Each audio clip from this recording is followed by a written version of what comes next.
Seguimos con más información aquí en Pro Ganadería. Momento de hablar del sector porcino, hablar de los costos, cómo están impactando ahora mismo en la producción porcina, el precio justamente también de la materia prima.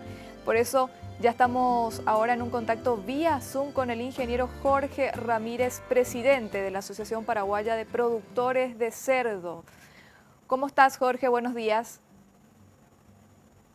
Buen día, Katiuska. Muy bien, un placer estar de nuevo contigo y con toda la audiencia. Jorge, queremos que nos actualices un poco cómo se encuentra el sector. De aquí pasaron 8 días de que hablamos por última vez, pero sin duda los números van variando, van cambiando, los costos para la producción van incrementando y queremos saber cómo están golpeando también esas subas, subas del combustible, del flete, en lo que sería la producción porcina de nuestro país.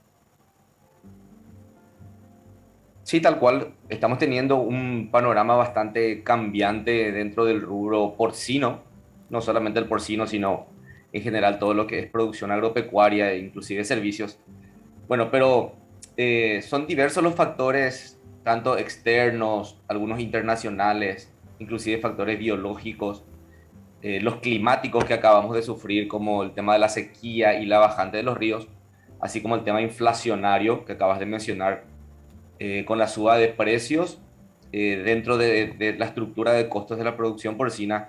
Y todo esto influye, ¿verdad?, en esa definición un poco del contexto en el cual nos encontramos nosotros, que desde mi punto de vista es un poco incierto, ¿sí? No obstante, ante esta incertidumbre por la volatilidad de los precios y de todo lo que estaba ocurriendo en el contexto nacional e internacional, nosotros siempre estamos trabajando dentro de un contexto de optimismo, ¿verdad? Porque las oportunidades siempre se están abriendo, ¿verdad? Todo el sector porcino está aplicando algunas medidas para paliar un poco el efecto de la suba de los combustibles, y como este hidrocarburo es tan importante para la producción agropecuaria en nuestro país, sube el combustible y básicamente sube todo. E inclusive sabemos que los gremios y nucleaciones de trabajadores también están analizando el pedido de ajustes salariales. Entonces todo esto crea esa presión sobre la estructura de costos de la carne de cerdo en nuestro país, ¿verdad?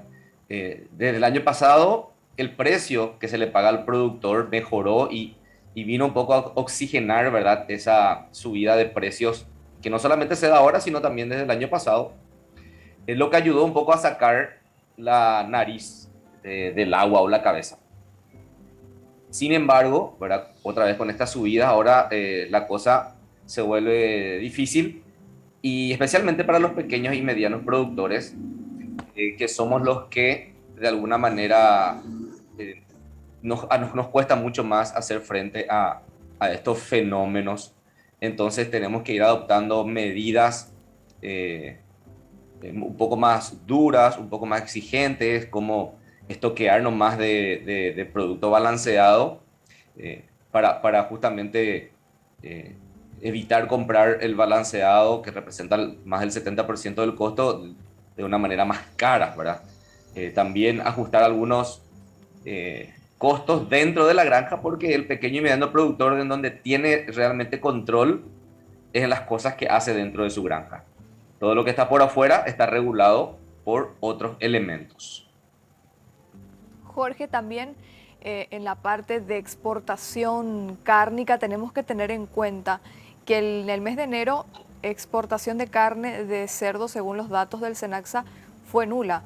Recién en el mes de febrero hubo un único destino que fue Uruguay. ¿Cómo impacta también eso en todos ustedes como productores? Ese fenómeno que se dio justamente en el mes de enero ante la exportación cero de cerdo es realmente una bomba de tiempo.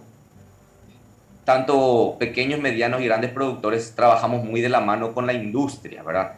Y la exportación de carne lo que hace, ¿verdad?, es evitar el sobre estoqueamiento de la industria de carne porcina, y por ende una, digámosle, una sobreoferta de carne dentro de nuestro país. Entonces las exportaciones lo que hacen es alivianar esa presión, ¿verdad? Para que entonces la oferta de carne esté equilibrada a la demanda y entonces los precios puedan ser acordes, ¿verdad? Para el productor, para el procesador y para la industria.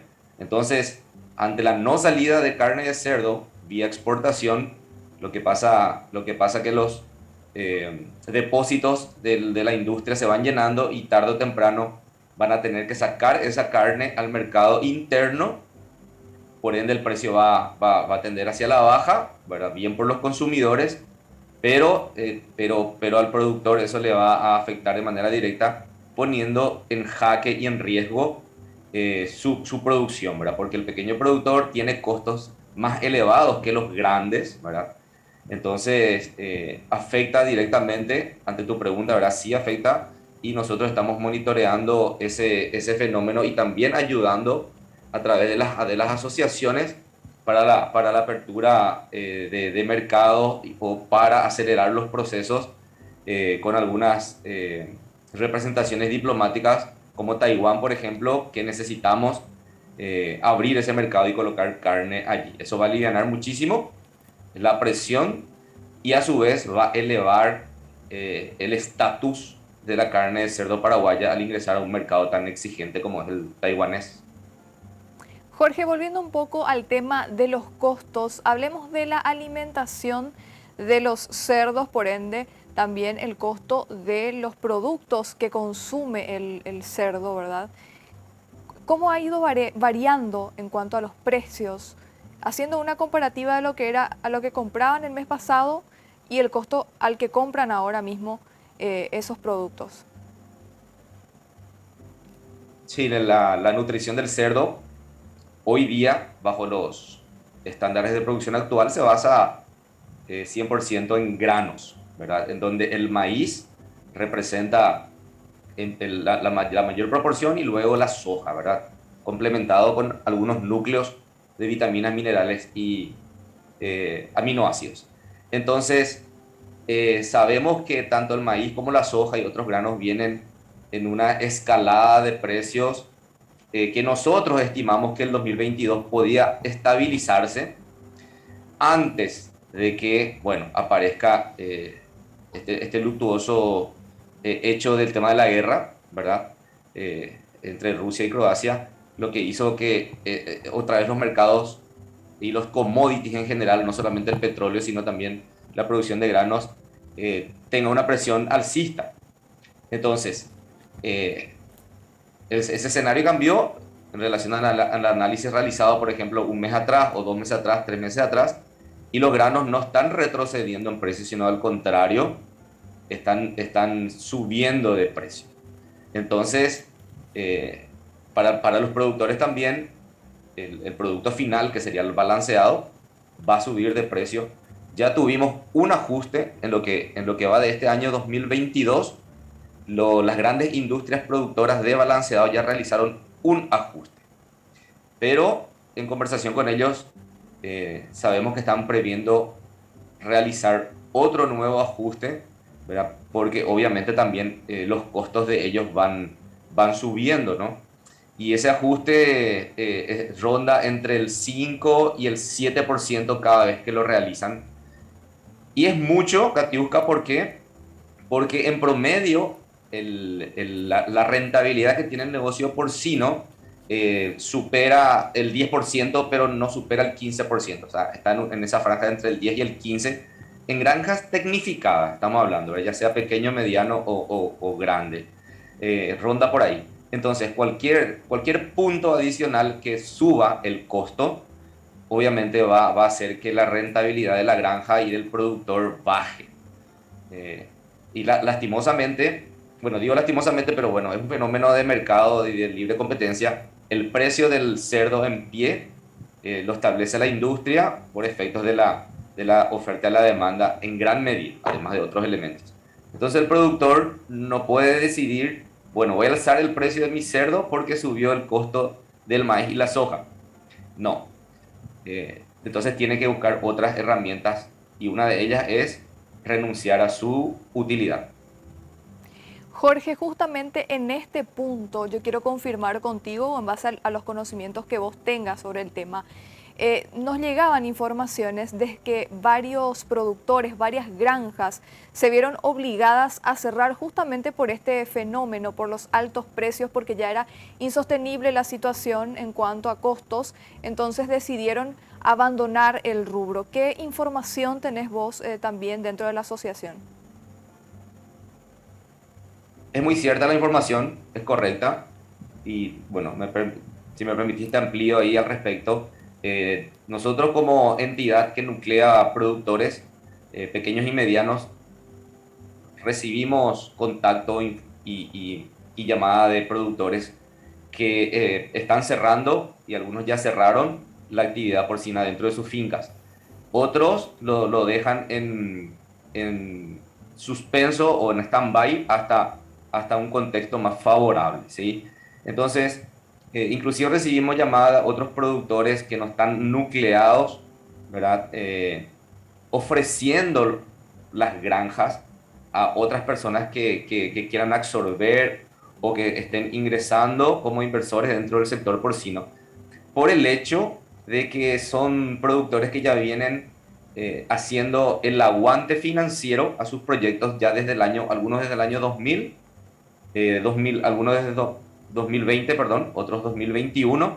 Entonces, un segundo o un tercer año de empatar o de quedar por debajo ya no es factible para el productor, y por ese motivo están cerrando, algunas ya cerraron y otras ponen en stand-by o en suspenso toda su producción porcina, volcándose los que puedan a otras razas, pero los que son solamente productores porcinos sí están lastimosamente cerrando puertas, ¿verdad?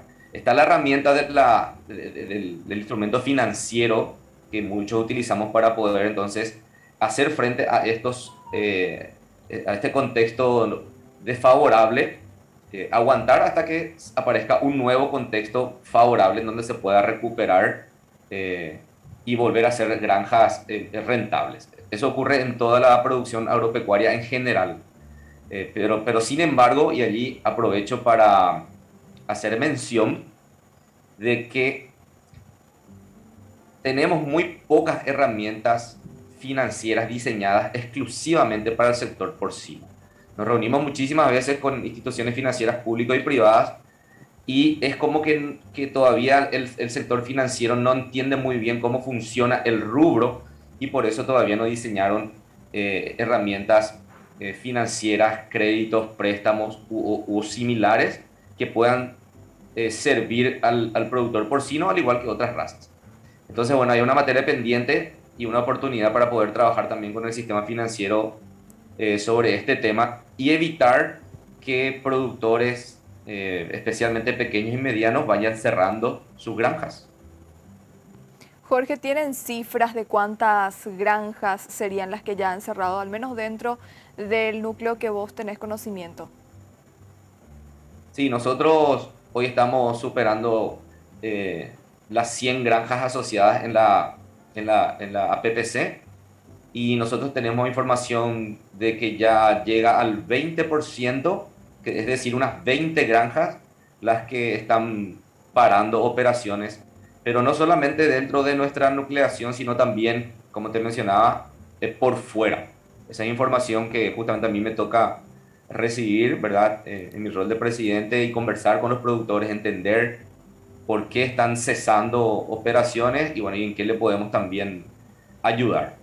Recalcando que hay algunas granjas, algunos productores que estaban ya con el ánimo de cerrar, ya estaban con el candado en la mano, pero luego de una charla y de facilitarle herramientas como el financiamiento de proveedores, como el mejoramiento del manejo dentro de su finca, pudimos evitar ese cierre, y ahora estamos en una fase de adaptación y de equilibrio en la parte financiera de la granja, ¿verdad? Porque una granja, al final de cuentas, es una empresa, y la empresa tiene que buscar el lucro y la sostenibilidad.